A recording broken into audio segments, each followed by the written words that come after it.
Wow, ta-da, watch out now. It's the little one, and I'm not Bow Wow. You got trees, roll it up. You a G, throw it up. Nigga slip me his number on the note, I tore it up. What? They playing my shit. Slow it up. What? You out of Chrissy? Fuck it. Mow it up. Y'all just rookies, popping on the scene. Be careful how y'all talk, cause you pop them things. Y'all see us on the TV, rapping and acting. Yup. Look a little closer. Yeah, that's us in the Millennium Testarossa. People taking pictures, blowing out cover. Paparazzi gonna get you one way or another. Hey, wait a minute. Ain't that Brandy's brother? Straight from the east side. That's how I ride. Here's another one. Ray J. Tell him where you from. I love it. Okay, wait. Let me try and guess who it is. Is it Lil K? I am Lil Kim. Oh, yeah. You actually... Oh, okay. Girl. Like I didn't know beforehand. No, actually, I'll be real with you. When you first told me what you were thinking about doing, you said you were going to do a radio or a song that she was on. And I was like, I don't know what he's talking about. And then once you did it, I was like, I know this rap. Like, I don't know the song, but I know the rap. Wait a minute. Hey. Oh, I did I didn't think I told you at all. I didn't think I told you who... It was, but maybe you got clues. Well, you told me it was. Yeah, you did tell me it was gonna be Little, but like I still was like, I don't think Little Kim ever did something with Ray J. And then now that you did it, I was like, oh, I did remember this song. Is this also 90s T? It's from 2001. No, 2001. Okay. So we were teenage girls. Dating ourselves, but yeah. So true. Oh man. Welcome back to another episode of Two Saved Queens, one of the few places in the podsphere where you can have a conversation about politics, dick, and anti-blackness. I'm Miss Malekai, and I'm joined by the, rap-loving Ray J. Oh, were you more about Ray J or Little Kim in that More song? about Little Kim. A Little Kim loving Miss Devereaux. Yeah, you are down for the Yes. I was about to just sidetrack this whole thing. Let's talk about Little Kim and Nikki. And Nikki not giving Little Kim her props, but we're not going to do this. We got a great show for y'all today, so we got to be focused. Yeah. And not let me take us off on a tangent. How are you doing, girl? How are you doing? How's the world treating you? Girl, I am doing great, honey. But I will say this. Oh, yeah. Wow. Well, but I will say this. I haven't heard a black person say that in days. I'm blessed and highly favored, girl. Just like Juanita Bynum, girl, and all those, Paula White, Joel Osteen, all those type of girls. I'm blessed and highly favored. But no, I'm supposed to be in Paris right now. Like, if it weren't Corona times, I would actually be in Paris celebrating my cousin's 50th birthday. But, that shit was canceled, girl. So it is what it is, right? I mean, you still could go. We know some girls who are hopping on planes, taking trips. Not us, not at the moment. But we could do it. But it's technically you're supposed to go over there and quarantine for 14 days if you go. There's that part.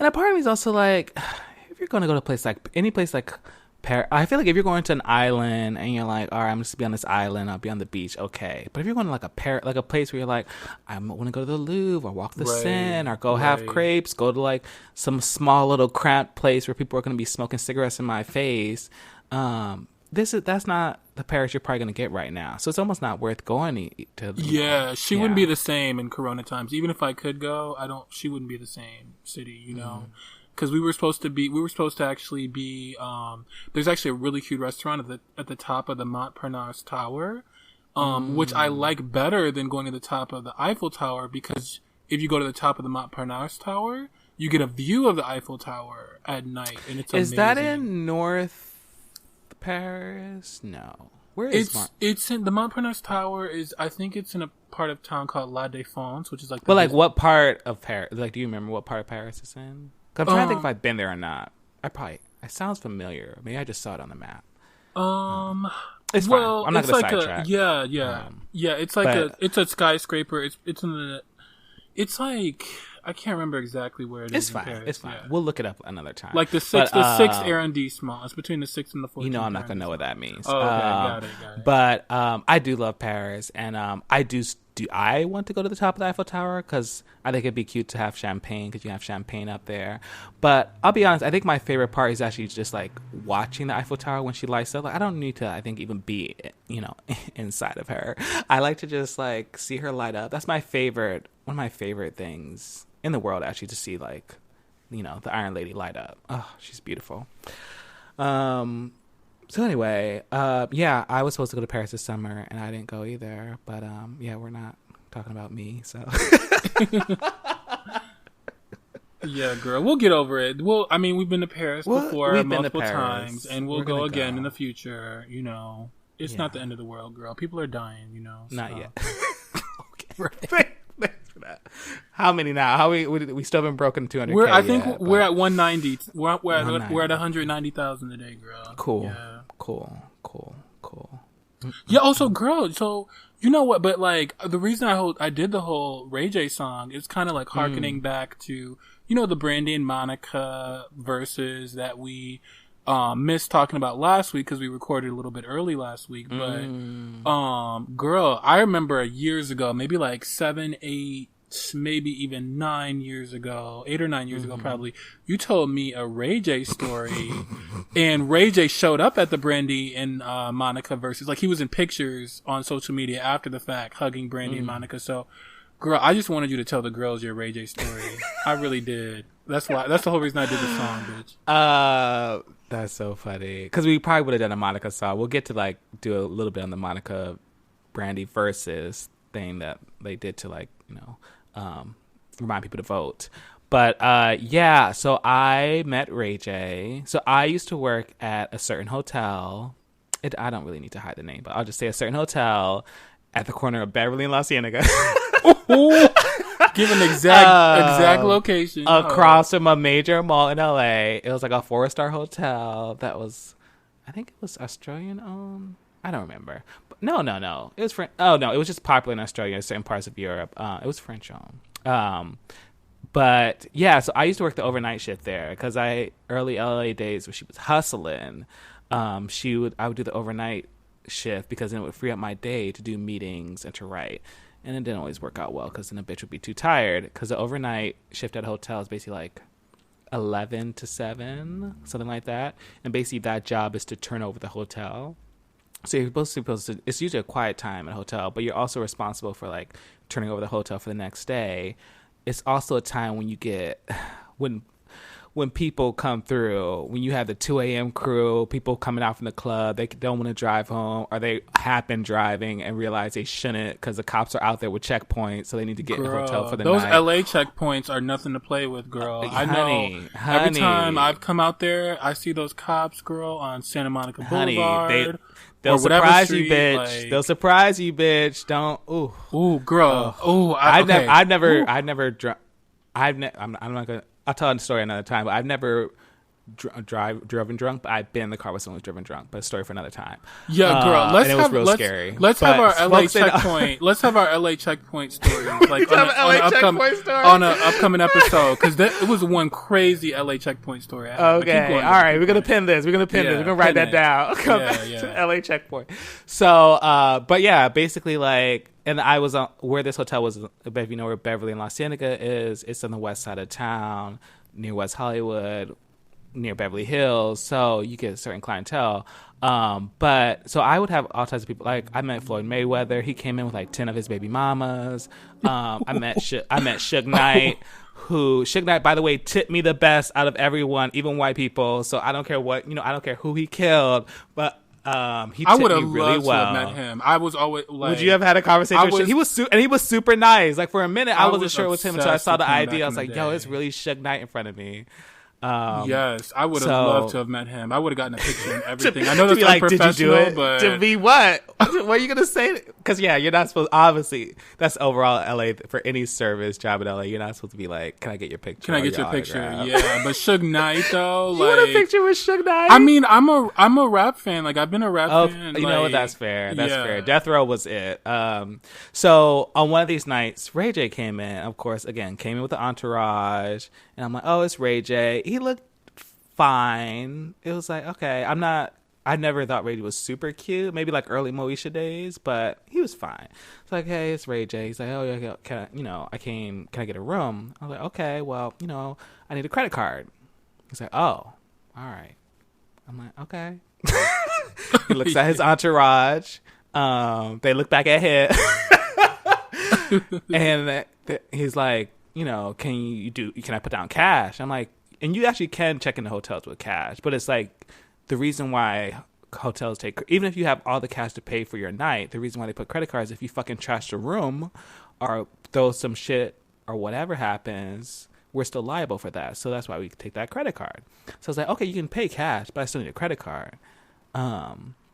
So then somehow out of these like 5 niggas he's with, none of them have a credit card. And I'm just like, he's like, oh, yo, can I, let me call. Like, I got to make a call. I got to have someone come with a credit card to put down a credit card. I'm like, okay. So I'm like, let me just keep doing my paperwork. I'm not about to let this man in.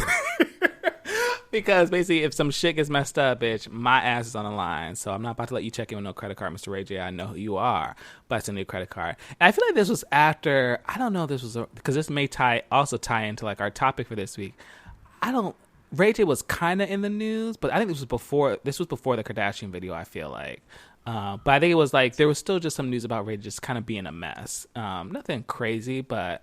So that was a part of it, too. It wasn't before the Kardashian video. Was it not? The Kardashian video came out in 2007. Oh, shit. Okay, then it was. Okay, cool. But the thing is like, I don't think he got paid out. Like, he and Kim got paid out by some professional porn company for releasing the video and violating copyright. See, that's some tea I never in 2012-ish, I think they got like they were supposed to either split $5 million or they got $5 million apiece. So I feel like this was before he had gotten that payout, but definitely after. Because I was like, how are you broke? Like, I'm like I literally was just looking at him like, you're Brandy's brother. How are you broke right now? And so then they're like, of course they do that thing where they're like, all right, well, hold on, we're gonna go to the car. We're gonna go and get some money out or go to the car, because you could then also like maybe pay like 3 times as much money. Maybe I would have let him in, because I'm like, all right, it's Ray J. I mean, I still would have been on the fence, because I'm like, I don't like you that much. So anyway, they all leave. And the gag was the video was taped in 2003 but didn't get released in 2007. So that's the gag. Well, I want to go back to that because I'm curious. So then they all leave, and then girl, they never came back. He never came back. I was just like, and I was like, in my head, I'm like, why the fuck did I get Ray J? Because I heard on other nights from other people, like, there was a night Rihanna came to the hotel. I was like, why did I fucking have Rihanna? Rihanna could have paid for that room. Like, or Rihanna would have been able to pay for her room. Why did I get broke ass Ray J? Why did I get Rihanna? But that was really that story. It was just one of many just wild. LA. It's just LA. People like, because literally he's driving up with like a Mercedes, like they all have nice cars, and you're like, how are you driving that car, but you don't have enough money to check into a hotel or a credit card to check into a hotel? So because some of those girls, they might have cash inflow, they just don't have good credit, Yeah, that's fair too. It's weird though. You would think they'd have like a debit card at least, right? Would you all accept a debit card or? Yeah, we can accept debit cards. And you actually, he could have called Brandy, and I could have taken her card over the phone. Oh yeah, but she might have got tired of his ass. She might have covered his ass one too many times. Like, you just never know. But so you're saying, but going back to the video, you're saying they had the video. Who had the video? So did a porn company have the video? Yeah, I think. Did they film it for a porn company? No, they filmed it for their own personal use, but it got leaked somehow. Now I don't know whether it was Kris Jenner or whoever who leaked it, but it got allegedly, but it got leaked somehow, and then I guess they had to a porn company, because the porn company is the one who released it. They actually got sued and had to pay them money. Now I get it. Because when you were saying the payout, I was like, wait, who paid? I get it now. And I think it was almost $5 million they made a piece from that video. Did you watch it? I've watched parts of it before. Like, how was the stroke? How was the stroke? So it's funny because like the part. I didn't watch the whole thing, but I just watched. I saw clips of it, and I was like, it's fine. Sometimes when I watch heteros have sex, I'm like, y'all have sex. It just looks boring. Like, there's things jiggling. Anyway, sorry. Which is interesting because the theory is always that a pussy can take a lot more than an ass can. So it's kind of interesting, like, that it's like the strokes sometimes. But sometimes I see straight porn, and the nigga is like going in, and I'm like, oh shit, that's how. Yeah, she might need to go to the doctor. Yeah, like, but then like sometimes I see it and the stroke is like mad weak, and I guess I didn't see the stroke part. I only saw Kim kind of munching on him. Like that's all I watch. I wasn't interested enough to watch the whole thing. Yeah, I mean, who has the time? Even back then. Even back then, yeah. I've been a busy girl for a long time, girl. Come on with it, sis. Yeah. Come on with it. Yeah. She's been working 9 to 5. So you kind of mentioned earlier, because we recorded the show a bit earlier last week, Brandy and Monica versus, to kind of raise awareness to vote. You weren't even going to really watch this, I don't think. Like, I wasn't going to watch it. I didn't even know what was happening until a friend called me and was like, oh, watch it. You should watch this. And I thought they were going to be like singing more live, although Monica did do some singing and she sounded amazing. Yeah, she did. Brandy sounded fine. Right. Well, I don't know. So, and I think for my friend who was watching with me, I think ultimately it ended for him, Brandy kind of winning. For me, Monica won it. Because from the fit, like wearing that Fendi, and that was she looked so good. That Fendi outfit that was like they kind of like put that together, kind of like designed like the guy who did it is Colin. I'm not sure if it's Colin or Colin Carter, and he does all of Cardi B's. He's like Cardi B stylist, so he worked with Monica for this. Yeah, girl, I looked into that fit because it was just so sick. It was, and like you saw, and Brandy looked good still. I mean, she looked fine. Yeah. Like it looked. It was like I get it. It was a look, but it wasn't giving what Monica was giving. Like Monica was giving sleek and cute. Yeah, for sure. But who are you feeling? It was weird. The reason I wasn't gonna watch it is because historically, like on those verses, because they don't sing. And so that's what was my critique. Like I wasn't gonna watch it, and then you're like, "Oh, girl, this is about to be on. Turn it on." And well, I also like it was like the back and forth. I was like, "Bitch, I'm just enjoying some of this shade back and forth because it's just this slight like, oh, girl, She Monica would compliment Brandy, and she'd be like, and she'd be like, oh no, I think I sounded trash there. And Monica's like, no, I really think you sounded good. She's like, why are you saying that? I don't believe. Like it just be like this real subtle, like, like I feel like at any moment you're like, this could all go bad. Like you're just like watching this like teetering off the like, are they gonna fight? This is it, like this kind of back and obviously I felt like there were just times when like Brandy would jab at Monica and you're like, girl, why you say it like that? Like Monica would just say something, she'd be like, oh, why didn't you join me on that song? And she was like, because it was your turn to sing. Why was I gonna join you? She's like, oh, you gonna cut it off before I got to harmonize? And we're like, girl, what do you want? Like she just was not giving Monica any time. It was just I think that's just their relationship though. Yeah, I think they have weird interpersonal dynamics. But what I will say, because obviously the rumors that like Monica slapped Brandy or beat her ass some years ago over something. I don't know what it. I don't even know, girl. We have so many other things to care about and worry about. But I will say this much: like I was noticing that Brandy was more of a fan of Monica's songs, but like Monica wasn't really like a fan of Brandy's songs as much. Yeah. It was kind of interesting, but I feature both of them. Like, I love Brandy for the culture. Like, I loved Moesha. It's one of my favorite sitcoms. Like, we've talked about that before. I love Moesha. Which is now on Netflix. Quick side note, Netflix has now got Moesha. It's got Girlfriends. We had talked about that. Someone had written in. So if you want to catch up on your Black culture, set it off. It's got that, like, Queen Latifah's a lesbian, or more of a lesbian. So it's got a lot of, like, Black, Netflix was holding it down. Like, what we're going to do? We're going to do this for the culture. We're going to put out all your favorite UPN shows, all your favorite Fox shows. yeah, from the 90s and that type of tea. Yeah, but I love Moesha, and I love, like, there were a few Brandy songs that were like, oh, I didn't realize I loved that Full Moon album as much as I did, like, why don't you return my calls? Why don't all of that? I was singing along to a lot of the Brandy stuff. Best Friend is like probably my favorite Brandy song. But then like, girl, when Monica broke out with Before You Walk Out My Life, girl, I almost had a seizure, girl. That was my song. Bitch, I love Before You Walk Out My Life. Oh my gosh. I love that whole Miss Thing album. I was listening to it for a long time. Like, I love that album.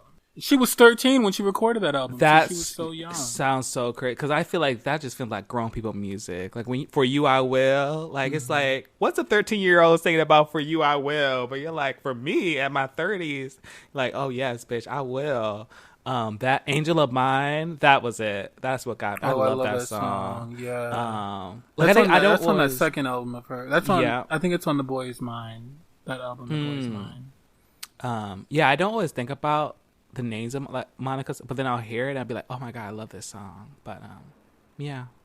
So Monica's got vocals. I mean, everyone always says Brandy has a lot of vocal control and whatnot, but for me, Monica, just the power in her vocals, She was, I mean, she's underrated to me. I really thought about it. I had someone tell me that, like, Brandy is the vocal Bible. Have you ever heard that term? Yeah, I've heard that term before because I think what it is she has a lot of control.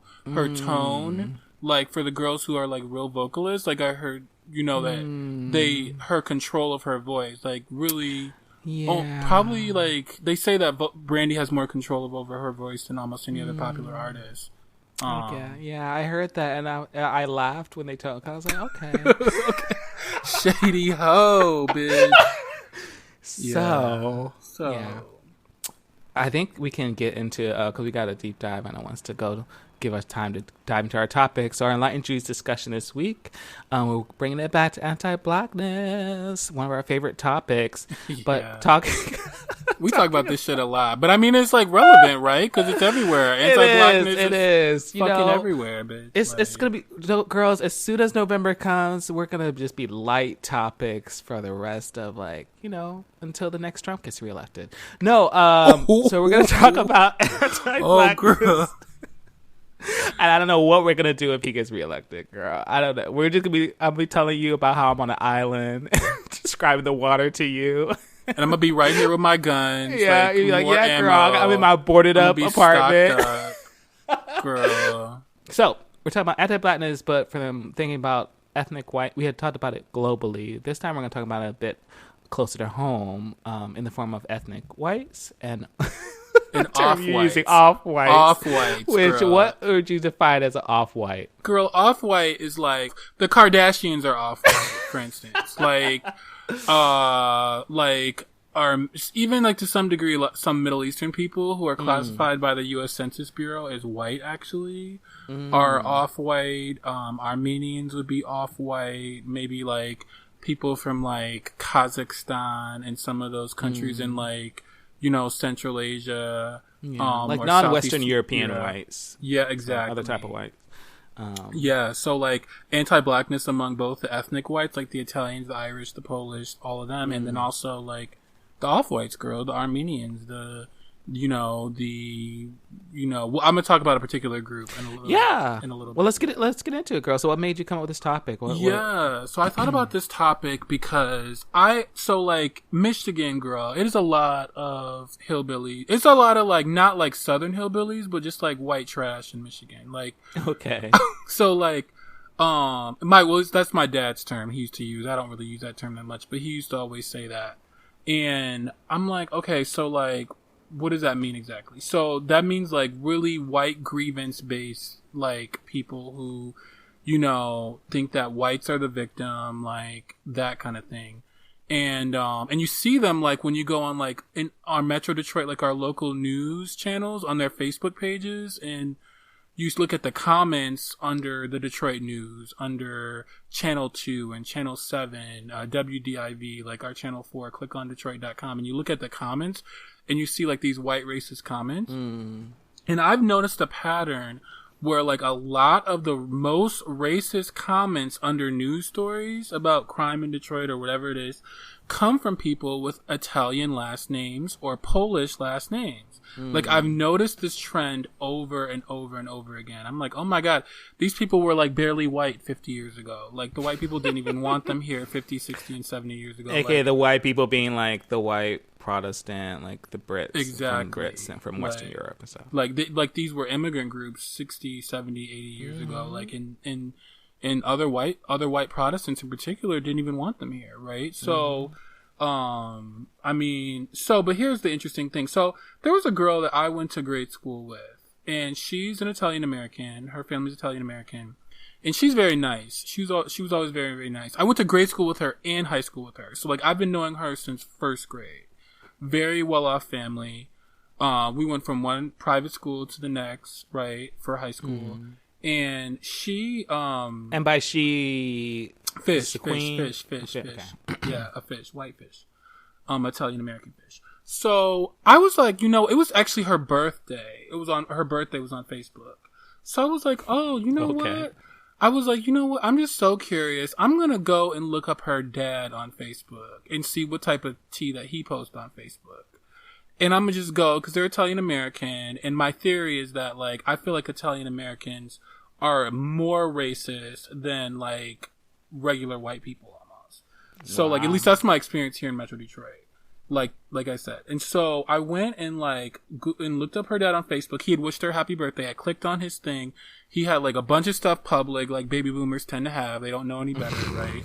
And he like had all this like anti-Obama, pro-Trump, racist, anti-black stuff. It wasn't like extreme, but it was like mild anti-blackness, right? He had like all this stuff on his page. Like it fit the exact stereotype that I had in my mind. And so, it just got me thinking about this topic for this week's show, because I was like, you know what, I want to address this because I talk about this on my personal Facebook page all the time, that like Italian and Polish Americans and other like local, like kind of more recent immigrant groups than other white people, like tend to be the most racist, like in my opinion, in my experience.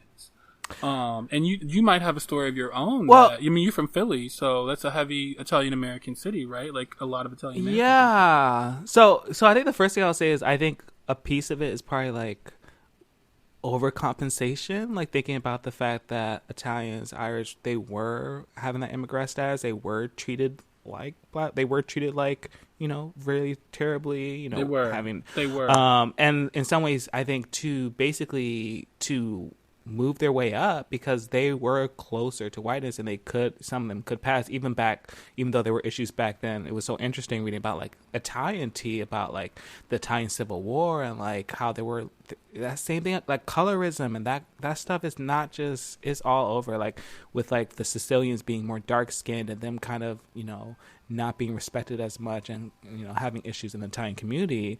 But I think it's this idea of like overcompensating. It's like almost like, well, we need to almost prove our whiteness, so let's go even harder for it.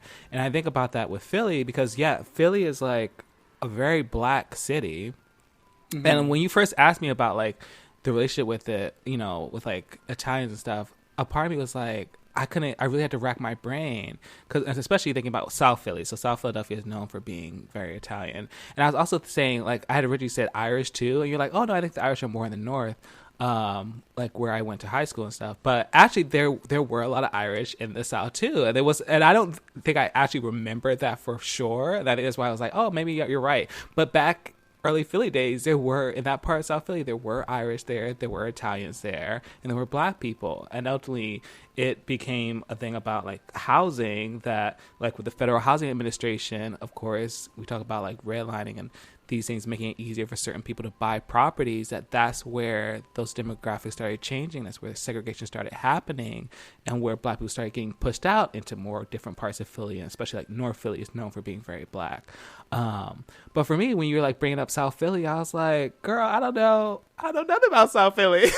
Cause you didn't go to South Philly like that. I was like, yeah. and I'm sure, like I think I will ask my mom at some point because my mom still lives in Philadelphia. She lives a little bit more like kind of the start of the suburbs, but she's lived in Philly for decades, and I'm sure she has experiences about it. But I think that was almost the answer of itself. I was like, girl, you ain't got no reason to go to South Philly. Like, you don't go to South. Like, I have to really think about it. And I think, unless it was, I think there was, because we did have I think some of the sports stadiums are in deep South Philly. So I think I maybe went for something like that. But otherwise, like my earliest memories of going to South Philly was when we went to college.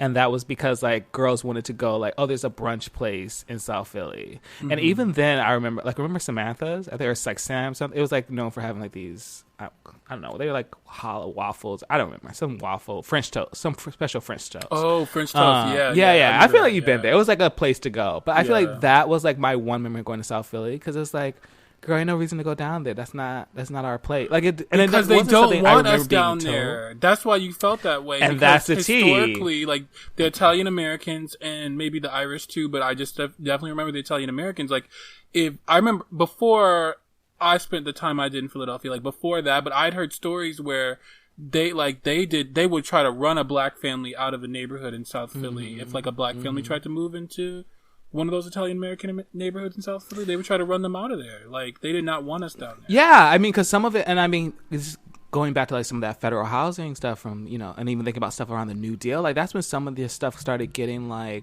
put in, like started getting nailed down. But back then it was that worry about like we were fighting each other, or there was a feeling like we got to, going to capitalism tea, but like it was about the jobs, right? Like they didn't want black people taking jobs. Right. And of course it was like, with them, jobs also gave them opportunity to get closer to whiteness. So it's about getting closer to white, because once you get closer to it, you get more acceptance, more upward mobility. You're one of us.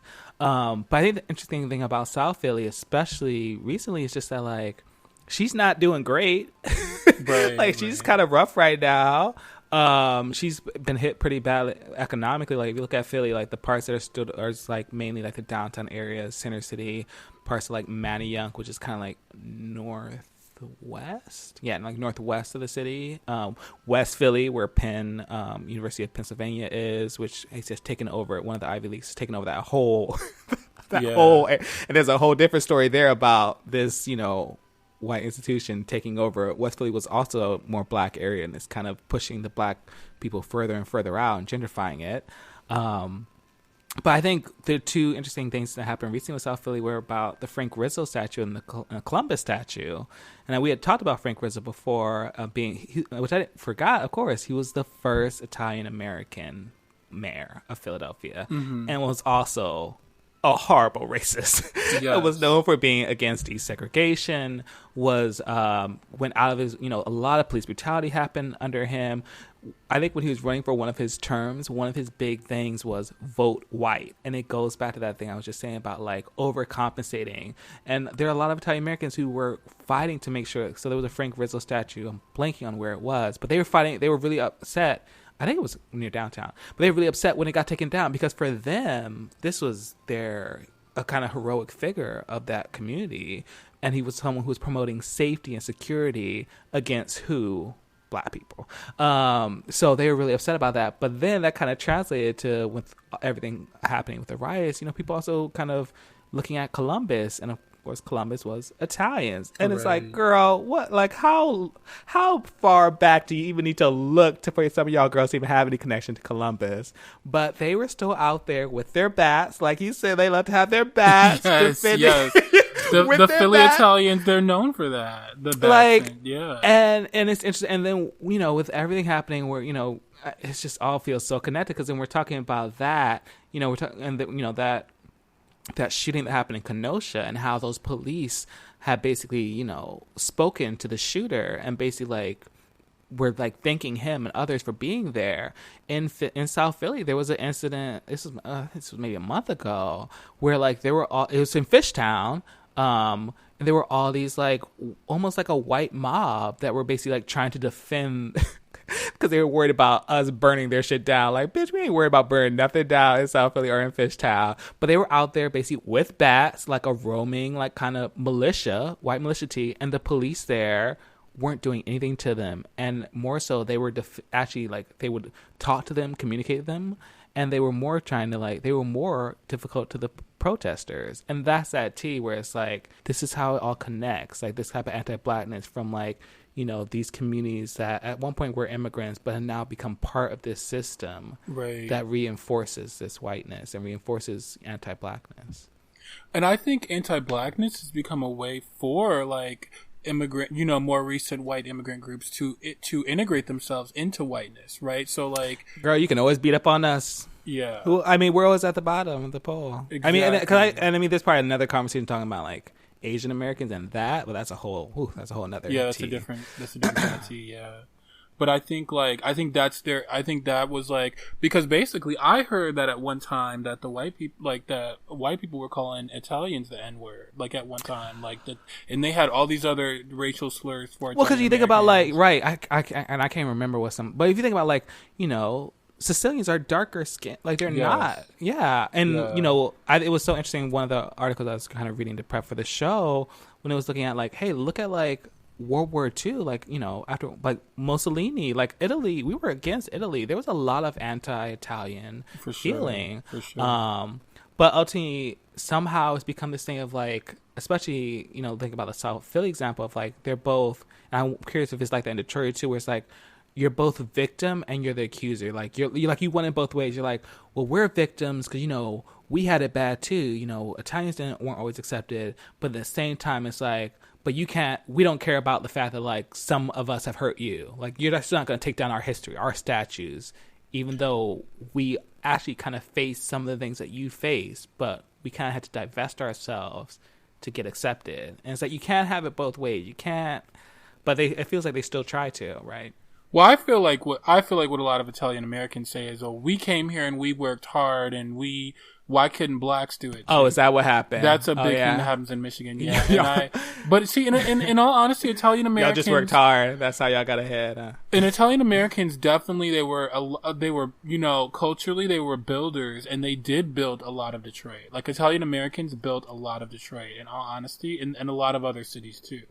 But it was interesting is that, like the anti-blackness I almost assume I mean, it's terrible to say because it's a stereotype that I have in my head, but I almost assume racism among Italian Americans first. Remember that picture? Remember that super fine guy from Brooklyn I showed you on Instagram one time? And he's an Italian American guy, bald white guy. He's so fine. He's like a fitness guy. And I said, girl, how many times do you think he used the N-word? Like, and you were like, girl, probably just when he's mad. Like, he's not like the worst. Especially those New York it was so interesting. I listened to this video game podcast, and there's this Italian American on there, and he talks about how when he grew up in New York, he grew up in Queens. He's like, yeah, we used to use the nigga all the time. They used to use that.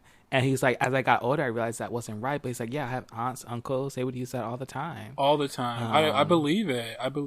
And what I wanted to add to it is like, there's this ethnic group here in Southeast Michigan called Chaldeans. They're Middle Eastern Christians. They're originally from Iraq, and they settled the largest community of Chaldeans outside of the Middle East is here in Southeast Michigan.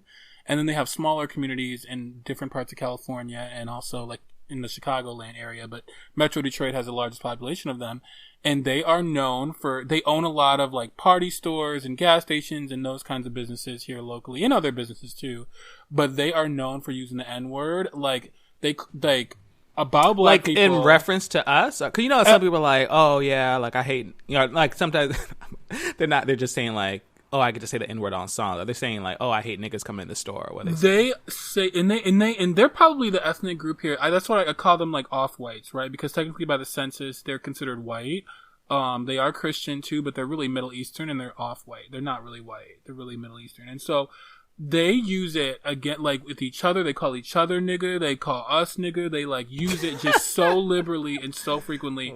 And in some cases, they're known for being racist too. Like I was working with a Chaldean business like client, and like even one like member of that family like admitted to me like, yeah, Chaldeans can be very racist against black people. Like she said it verbatim, and I just I was like, yeah, I know they are. Like I told her like, yeah, I mean, black Girl, people, we know it. I never trust you anyway. But the gag is, and they're very against intermarriage. Like they don't want their women in their community intermarrying anyone who's not Chaldean. So especially blacks, but they don't want them with black men, but they don't want them with any other men. But the gag is there are a lot of Chaldean men who get black women pregnant locally here in Detroit too. And that is a common phenomenon here in Detroit too. So you'll see kids that are like half Chaldean, half black. They make beautiful. Honestly, that's a beautiful combination. But it's still problematic as heck because they are like known, like they have a lot, and they were very pro-Trump too. Chaldeans were very pro-Trump in the 2016 election. Was there a story about some Chaldean getting deported? Yes, wasn't that? He's deported the hell out of that community because a lot of them have law. Like a lot of them have a lot of. I shouldn't be laughing. It's really, but it's also like y'all girls. This is who y'all voted for, and then y'all surprised. Y'all thought y'all were white. Y'all thought y'all had it all. And Trump has deported more. Like Obama had a moratorium on deporting Chaldeans because they are a minority in Iraq, and when they get deported, they often go back and they're murdered in Iraq. And so the Obama administration had a moratorium on deportation of Chaldeans, and Trump lifted that moratorium, and some of them have been deported, and they have actually been killed or died from health issues back in Iraq. And that community supported Trump in heavy numbers. Yep. So but I also feel like because I think from one of the stories about why they support it, some of that support is around immigration too. Like they're like, oh well, he says he's going to protect our borders and stuff.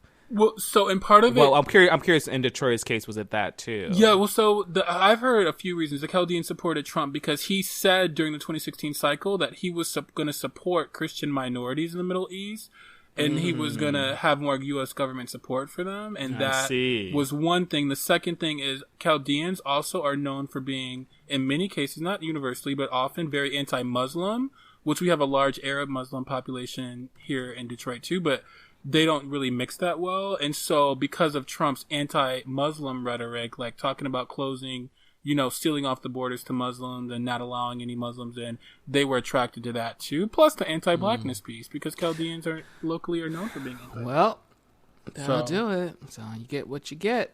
Yes. Yes, it will. So now, girl, go ahead. We haven't talked. Well, I was just gonna say that we haven't talked a lot about the Irish, and I think, I don't know. I feel like, cause thinking about Philly, I don't know. Like, I feel like I didn't even really run into Irish, because I went to Irish Catholic high school, and that's where I think a lot of in Philadelphia. I think a lot of the Irish are in the Northeast. The Irish have been a bit. Yeah, I think that in Northeast Philadelphia is the domain of the Irish primarily. Yeah. But just thinking about in terms of like more on like Irish and like their anti-blackness. Oh, girl. So really, I don't know if Philly.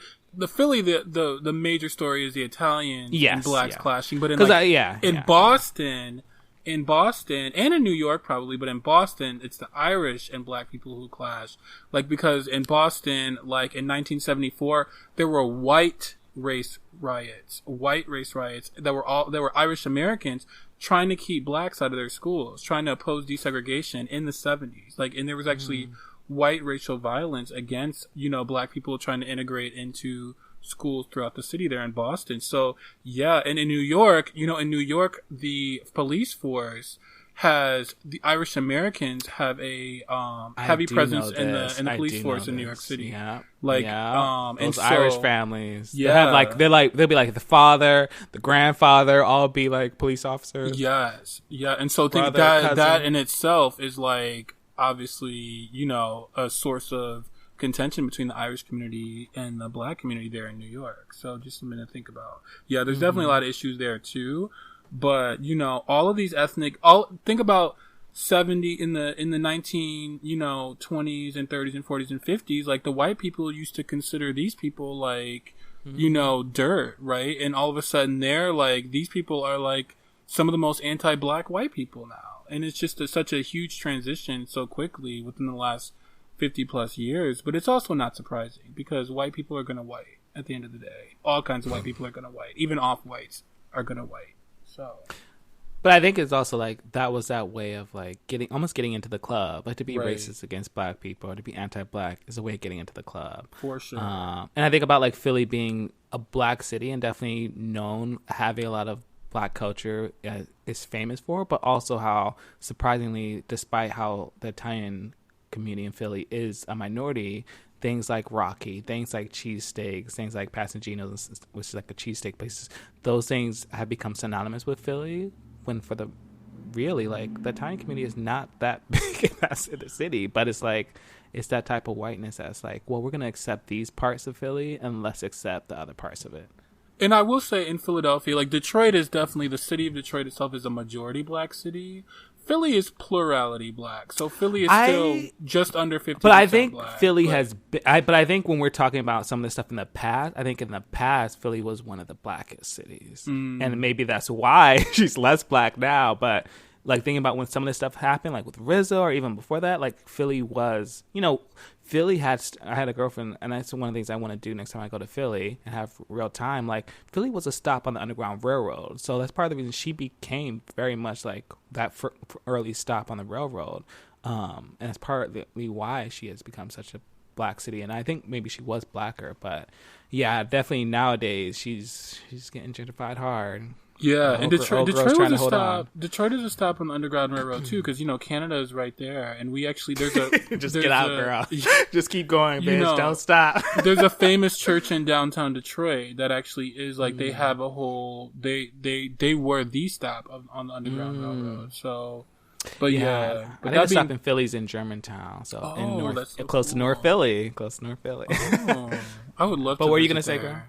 Yeah, no, nothing. I just want to say, yeah, I think I think Philadelphia, though, definitely is, gentrification tea has definitely made it a less black city than it once was, but she's still pretty black. Yeah, she's holding on. Well, I like that topic, girl. I think we did that. Yeah, I think so.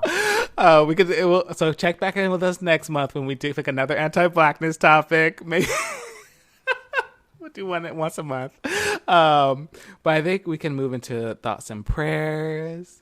Just kidding. I don't have any. I'm taking a break. I'm taking a break. Last show, it hurt me a little bit how we ended last. It was fine. I was like, oh, this is what happens if she just had the show all to herself. It would just be a Debbie Downer. Yeah, so bro. I'm ready to give all the snaps to you. I think, girl, if you even got an extra snap, here, I'm gonna throw a snap. No, I might throw a snap in there. I'd be like, oh, Meghan Markle and Prince Harry getting a Netflix deal. I don't know. Yeah. Our American princess. But no, for our real. Black girl. American princess. Black More American princess. Yes, okay. Yes. But to you, girl, let's give it to the snaps. Yeah. So I want to give 2 snaps to my very favorite news magazine, the Atlantic. Like I have loved the Atlantic for years. More than Time, more than Newsweek, which is trash now, by the way. Which is like, yeah. They had that whole, they did that whole thing about Kamala. Oh, I said Kamala. Then they had that whole kind of detraction about her posse not being black. And then like they or not really being eligible to be vice president. Girl, they were on some racist birther bullshit. Fuck Newsweek. But the Atlantic, on the other hand, we're speaking the affirmative, right? We're being positive. The Atlantic has been putting out great stories for years. It's like one of the, I subscribe to the New York Times, although I'm questioning that decision more recently, but I subscribe to the Washington Post, but the Atlantic is one that I've had to subscribe to just because they do great journalism, and they expose Miss TJT for calling, those Americans who died in war losers, talking about Miss TJT's losers and suckers. And suckers, right? And talking about her trip to France in 2018 where she didn't want to, for a second time go and commemorate the war dead from World War, I believe it was 1 or 2, I can't remember. But she didn't want to it was World War II. Okay. Yeah. Because I think so. Yeah. So either way, it was Normandy stuff. So it was 2. I think it was 2. That's 2. Yeah. I don't know. I've hearing conflicting things, but yeah, the Normandy tea is obviously World War II, right? But I think there's a memorial to World War I deceased. Anyway, she didn't want to go out there and mess up her hair. Exactly. In the rain. Whereas all like the Chancellor of Germany, like the French president, the UK prime minister, all were there to commemorate the anniversary of the war, and Miss TJT did not go out because she said her helicopter, would not be able to fly through the rain and the fog. And then, it would be the logistics of her driving there, but really she just didn't want to go, allegedly. And multiple news sites have now confirmed it, including CNN, including Fox News, including the Washington Post. Have said that, they confirm that the story is true. And so kudos to the Atlantic for breaking that story, because I think this may not change the true Trump girls, like those who are like a part of the Trump base, but those on the margins who might have voted for him in 2016. I mean, this is the kind of story that may get the wheels turning and getting them to, at least if they don't vote Democrat in 2020, sitting out of the election and not voting for Mr. JT. So, especially as you were saying to me offline, some of the military girls who generally do vote Republican, right? Yes, but actually they polled active military service members, and right now they're polling 41% Biden, 37% Trump, which is unheard of. They always break for Republicans, even during the Obama years. But the military now is more POC than it had. It's been POC for a while, but it's heavily Black and Hispanic, and moreover, or Black and Latinx. I'm hearing that the girls don't necessarily like the term Hispanic. We'll ask a couple girls coming up, but also, yeah, they're breaking 41% Trump, or 41% Biden, 37% Trump. So this will be, the first time that we've seen that kind of polling towards Democrats among active military members. Yeah, no, I definitely think the Atlantic is. I remember the Atlantic really being my radar thanks to Ta-Nehisi Coates and that case for reparations. Oh yeah, that was just everything. And they've published good work like that for some years now. They really have. They're about that life. Yeah. So kudos to them. Kudos to them. And I think that's our show. Follow us on social media at Two Saved Queens. That's Twitter. That's Instagram. That's about it. yeah. We don't be doing shit on Facebook. No, sure no. And TikTok, TikTok, we let that girl go. Yeah. I think she owe us some money. I'm about to go. We tried to check on that. I'm gonna check on that. Don't forget to rate us and review us on the preferred podcast platform of your choice. It helps get the podcast in front of more people.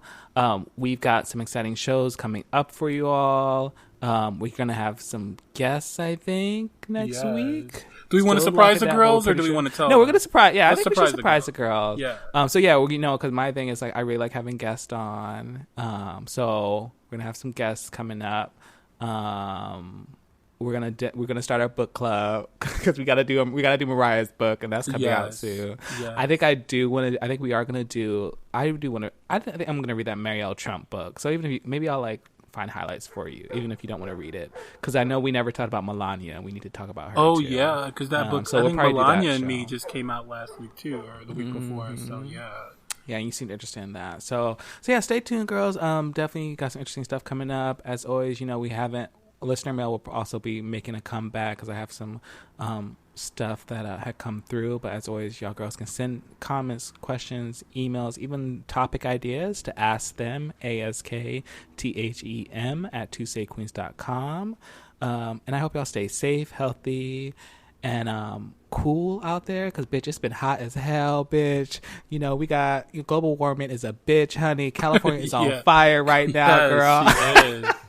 I don't know. I don't have AC in my apartment. It's partly me. I should just buy an AC unit. But now I keep feeling like the fall is almost here. And yes, even though I live in LA and the seasons are like inconsequential, it still does generally get cooler in the fall. But I don't know, girl. It's September and we still having heat waves. So she might just need to go somewhere cooler, go up north. We'll see. But yeah, girl, we got to find a word for the kids. It'll be over soon, girl. The heat wave, I'm sure. It'll be over soon. Oh, that's your final word? Oh, the final word, girls. Go and Google the gag reflex tea, girl. Go and Google. Go. That's my final word, girl. It's teaching you how to get rid of your gag reflex. Tapping on your forehead or something. Girl, go Google that. That's some good information. Okay. To get y'all ready for when we can go back in the streets. Post-quarantine. Yes. Get ready, girl. All right, y'all. See you next week. Bye.